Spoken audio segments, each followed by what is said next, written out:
नमस्कार, the nation news पर आपका स्वागत है। मैं हूं आपके साथ ऋषभ पाठक। आइए देखते हैं आज की कुछ खास खबर। भाजपा ने किसानों को छला कर्ज माफी के नाम पर उद्योगपतियों के हुए माफ। बहराइच में सपा सुप्रीमो ने भाजपा पर साधा निशाना, कहा जनता इनको वोट से धोकर देगी जवाब। जनपद बहराइच पहुंचे समाजवादी पार्टी के सुप्रीमो पूर्व मुख्यमंत्री अखिलेश यादव ने जनसभा को संबोधित करते हुए कहा कि सुना है बहराइच में बहुत बड़े बड़े दल के नेता आए हुए हैं। एक दल वो जो न केवल झूठ बोलता है लेकिन ब्रह्मांड से सबसे ज्यादा झूठ बोलने वाली भारतीय जनता पार्टी के 2 नंबर के नेता आए हैं और वही और दूसरे दल के भी नेता हैं। इसलिए मैं ये कह सकता हूं कि बहराइच की जनता इस बार भाजपा को वोट डालकर धोने का काम करेगी। इस बार वोटों से धुलाई बहुत अच्छा करने वाली है बहराइच की जनता। मंच से संबोधित करते हुए उन्होंने कहा कि मैं देख रहा हूं बड़ी संख्या में नौजवान हैं और जिन नौजवानों ने पढ़ा होगा वे जानते होंगे अंतर्राष्ट्रीय स्तर पर जो बेरोजगारी को लेकर की रिपोर्ट आई है, वह रिपोर्ट बता रही है कि आज भारत में देश में 85% नौजवान बेरोजगार है। उनके पास नौकरी नहीं है, वे काम करना चाहते हैं लेकिन रोजगार नहीं है। इस सरकार ने तो हमारे नौजवानों के साथ उनके भविष्य के साथ खिलवाड़ करने का काम किया है और जो भी परीक्षा हुई सरकार में हर परीक्षा का पेपर लीक कर दिया और एक लीक नहीं हुआ, 2 परीक्षाओं का पेपर लीक हुआ। अगर आप सही हिसाब किताब लगाओगे तो अभी तक 10 से ज्यादा ऐसी परीक्षा हैं जिनका जानबूझकर सरकार ने पेपर लीक करा दिया। नौकरी नहीं मिली। यह नौजवान जो फौज में जाता था, नौकरी जवान बनने पर सीमा की रक्षा करने पहले इन्होंने भर्ती ही नहीं की और जब भर्ती शुरू की फौजी की तो आधी अधूरी नौकरी ये है जो आधी अधूरी नौकरी लेकर आए हैं। ये अग्निवीर वाली नौकरी हम अपने नौजवानों को कह कर जा रहे हैं। ये अग्निवीर व्यवस्था हमेशा हमेशा के लिए खत्म हो गई। इंडिया गठबंधन सरकार बनेगी और आपको पक्की नौकरी देंगे। इस मौके पर यासिर शाह, मार्जिया शाह, अब्दुल मनन्ना, बंटी इंडिया गठबंधन सपा प्रत्याशी रमेश गौतम के लिए वोट करने को कहा। अखिलेश यादव सपा सुप्रीमो ने कहा, मैं देख रहा हूं कि जो लोग 400 पार का नारा दे रहे थे, 400 पार का जो लोग नारा दे रहे थे, आज जनता के बीच में उनके खिलाफ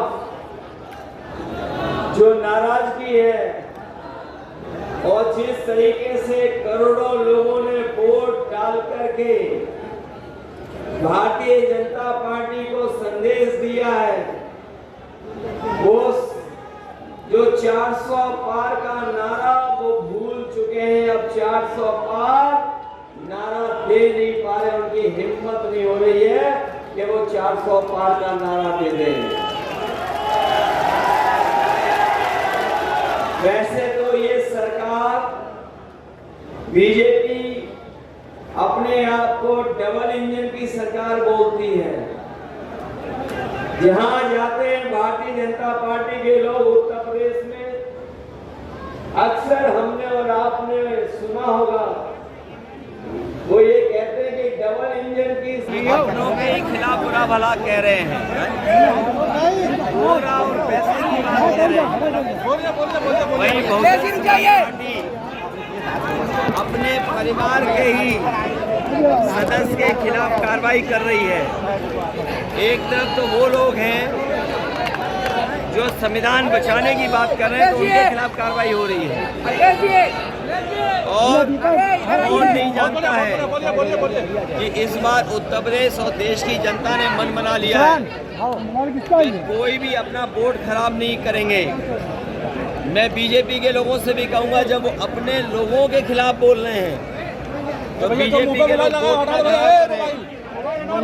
समाजवादी भी अपनों के खिलाफ कार्रवाई कर रही है, तो बहुजन समाज के लोगों से मैं अपील करूंगा जो संविधान और लोकतंत्र को बचाने की लड़ाई लड़ रहे हैं, उनके साथ खड़े हों, समाजवादी पार्टी और इंडिया गठबंधन के पक्ष में मतदान करें। अखिलेश जी, बदायूं के अंदर प्रशासन द्वारा बीएलओ की पर्चियां छीनी गई हैं, उसके ऊपर क्या कहना है? अखिलेश जी, बदायूं में बीएलओ से प्रशासन द्वारा भी पर्ची छीनी गई है। देखिए, भारतीय जनता पार्टी पर इस बार ताला लगने जा रहा है, इसलिए घबरा रहे हैं लोग। और बदायूं, संभल, मैनपुरी या और ये पार्टी का मोबाइल थे, लेकिन मैं कार्यकर्ताओं को, जनता को बधाई दूंगा। अरे यार, क्यों खराब कर रहे हो सबकी बाइक मेरे भाई? जिन्होंने लाख कोशिश बीजेपी ने की और प्रशासन के माध्यम से, उसके बाद भी बूथ पर पहुंचे और अपना वोट डाला पूरा। डिप्टी सीएम का आरोप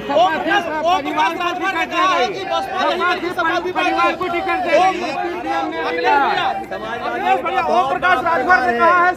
बीजेपी वाले को मेरे पास तो परिवार नहीं है, किसने रोका है परिवार को? अगर ये परिवार के मोबाइल का है तो अगर ये लोग परिवार के खिलाफ है तो किसी परिवार वाले को टिकट ना दें और किसी परिवार वाले से वोट ना मांगे। अमित शाह ने कहा है कि जो लोग भ्रष्टाचार कर रहे हैं सपा और कांग्रेस को जेल जाएंगे, वो बचा नहीं पाएगा। मैं समझता हूँ इलेक्टोरल बॉन्ड वाली सूची उन्होंने नहीं देखी।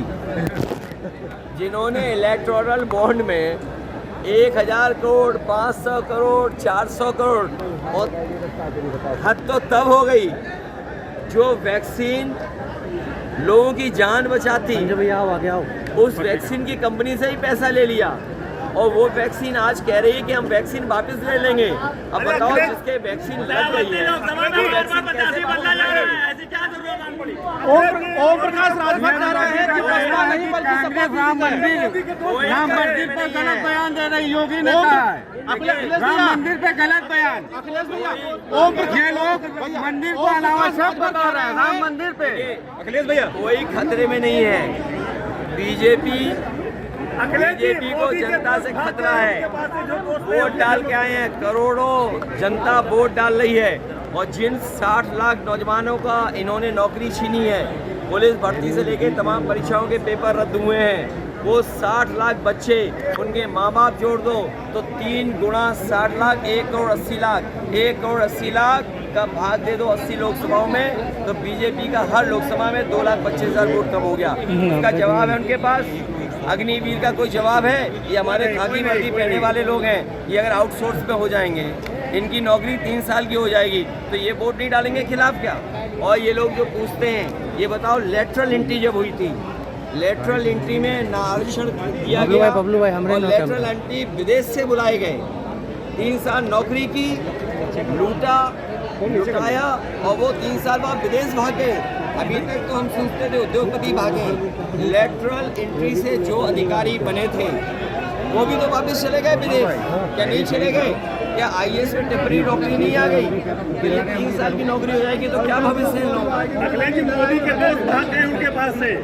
देखिए, अब सांसद अपनों पे ही गुस्सा करने लगे, अपनों पे ही बुरा भला कहने लगे, तो समझ लो जब कोई अपनों पे ही बुरा भला कहने लगे तो उनका सफाया होने जा रहा है। धन्यवाद धन्यवाद धन्यवाद धन्यवाद। राम मंदिर पे गलत बयान दे रहे हैं। दूसरा सिंह ने कहा है कि योगी को नेता नहीं मानते हैं। सपा और कांग्रेस गलत बयान दे रही है, इसको गैर जरूरी बता रही है। देखिए, हमारे लिए आप भगवान हैं। सुनने में आ रहा है कि हमारे चैनल वालों ने भी बीजेपी का गाना बंद कर दिया है। अभी तक तो हम कहते थे कि जिसका गाना उसका गाना, लेकिन इधर मैं देख रहा हूँ बदलाव, कि बहुत सारे चैनल अब बीजेपी का गाना नहीं गाना चाहते हैं। वो भी जान गए कि बदलाव आ गया है, बदलाव होने जा रहा है। तो इसके बारे में क्या कहोगे आप? कितनी सीटें यूपी में लेके आ रहे हैं आप? एक पे लड़ाई है, बल्कि 79 इंडिया गठबंधन जीत रहा है। आपके प्रत्याशी खरीदना है, 400 पार पे क्या कहेंगे? आपके प्रत्याशी 400 पार पे ये 400 हार होने जा रही है इनकी।